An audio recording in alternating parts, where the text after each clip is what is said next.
Absolute Superman #1 has sold out. Hey Internet, I'm Chris, and this is the place on the internet where I talk about comics, movies, games, and things I'm generally passionate about. So Absolute Superman is finally here, and it's soaring past expectations.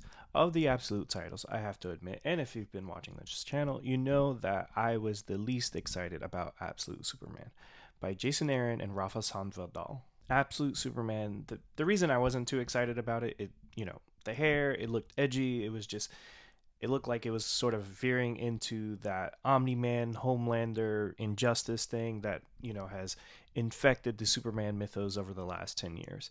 But the book is fantastic. Jason Aaron was able to walk the line between creating something new and edgy and matching the energy of the Absolute titles while staying true to the spirit of the character of Superman, which the rest of the books have done as well. Absolute Batman and Absolute Wonder Woman, and that has translated to a bunch of success. Now, it's a #1 and it's Superman, so of course it was going to sell out with this new universe.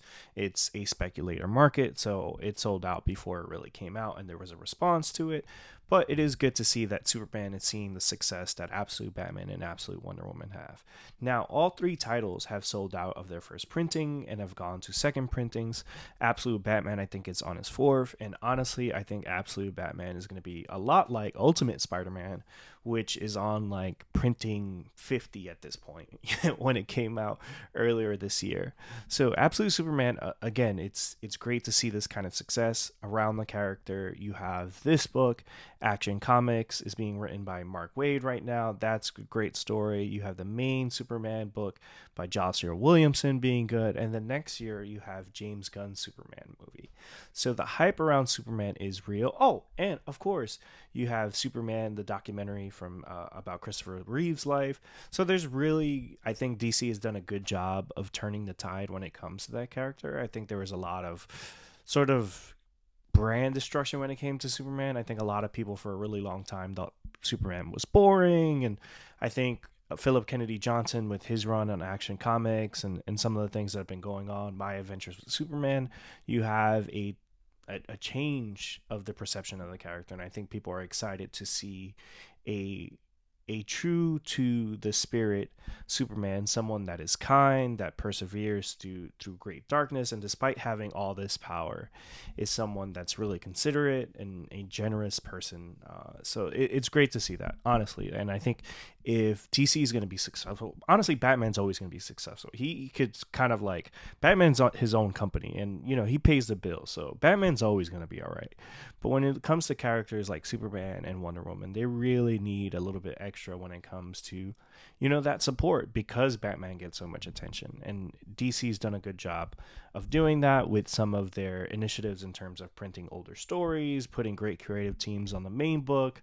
Since sort of, Brian Michael Bendis was on Superman, which I think a lot of people didn't really respond to. And then on top of that, the Snyderverse movies failed to resonate at a really large scale. They have their fans, and I've loved some of the movies and some of the parts of it. But I think when it comes to Superman, it started with Man of Steel, and we never got a sequel, and we never got to see the true version of Superman in those stories. If you saw the Snyder cut, it seemed like they were getting there, but obviously that's a straight to Max movie that was not seen in theaters. And I think when James Gunn's Superman movie comes out, I think people are going to respond to it really well. And shout out to Jason Aaron again and Rafa for creating this new world of Absolute Superman, which I think it's telling. And also, like, we live in dark times, and that's what the Absolute universe is, and also, funny enough, the Ultimate universe. And the fact that although Absolute Superman is a little bit, got a little bit more edge to him, is still someone, a working class in sort of this new origin. His parents, worked on farms on Krypton versus farms on Earth. So it's cool to see that he was able to flip those mythos and change it around in the same way that Scott Snyder was able to do with Absolute Batman. Like, obviously Bruce Wayne is not rich in that, but it still sort of had that Batman spirit, and it was just the perfect issue, #1. And now if I were to rank them, I would probably have Absolute Batman, Absolute Superman, and Absolute Wonder Woman. Absolute Wonder Woman I thought was a good first issue, but I think there's still a lot to be told about the world of Absolute Wonder Woman. And I think Absolute Batman and Absolute Superman did a better job of setting up their worlds, whereas Absolute Wonder Woman, I think, jumps right in and is a little bit more action packed, in my opinion. So I thought, like, again, it's kind of crazy because I was really down on it. I wasn't really excited about it up until like it got closer and closer to it. So it is great to see Absolute Superman have that kind of success and keep up the momentum that DC has in the comic books right now. And I think it's something they need, especially leading into this relaunch of the cinematic world and obviously some of the things they got cooking in terms of animation and video games. But what did you think of Absolute Superman #1? Did you think it was worth, the hype? And also, did you pick up a copy of the first printing? If you did, let me know. Like, comment, subscribe, and peace.